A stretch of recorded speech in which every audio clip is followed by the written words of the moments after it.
A Senate committee just approved a bill that would prohibit employers from asking for credit checks of prospective employees. There are certain exemptions to that, but really not enough.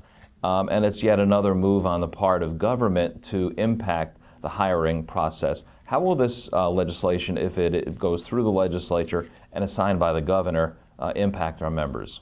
Credit checks are just one tool that is part of a broader scan of a candidate. And I think that that's important to keep in mind. Employers are not just using credit checks to disqualify candidates, right? They're trying to paint the bigger picture because right now it's still difficult to hire. You want to get the best candidate for the job.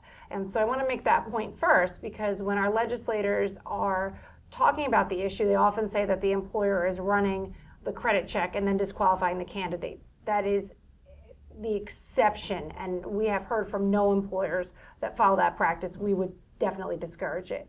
The exemptions in the bill are pretty narrow, and they are out of sync with what other states are doing. There's 11 other states that have credit check legislation, and those states provide for some more business-friendly, practical exemptions. For instance, if someone has access to Social Security numbers, to driver's license numbers, things of that nature. And so that's one of the issues with this legislation right now. It's out of step with other states. It's not providing the same flexibility that other states provide to their employers. And this is just another piece of legislation that paints the broader picture that New Jersey could be conceived as not being business friendly unless the legislature amends this legislation to reflect what states like California and Connecticut do.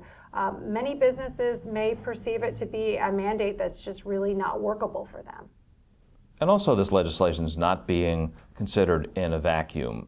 It is being considered in the context of other legislation that also seeks to inject government into the hiring process to be able to impact an employee's ability to have all information available to the employer. Looked at in the context of the Ban the Box bill, which we also opposed, which also went into effect earlier this year, that impacts the employment application criminal history.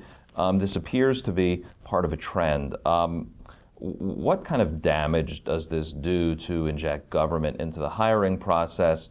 And is this part of a trend? Do we have to be ever vigilant against continuing legislation on other subjects that would also allow government to impact the hiring process? Well, yeah, and that's one of the roles of the New Jersey Business and Industry Association, is that we advocate for businesses and that we do try to be vigilant on legislation like this to try to make sure that New Jersey is not an outlier when compared to other states. And I think when policymakers consider proposals like this, they really need to keep in mind that what they're doing does not exist in a vacuum. So they need to consider that, look, we just raised the minimum wage. Now we have a Ban the Box bill, which there were significant amendments that were made to it thanks to the work of the Business and Industry Association and other groups with the sponsor. But by the same token, the harder we make it to hire people, the more it's going to give businesses pause when they think about expanding, when they think about opening new facilities.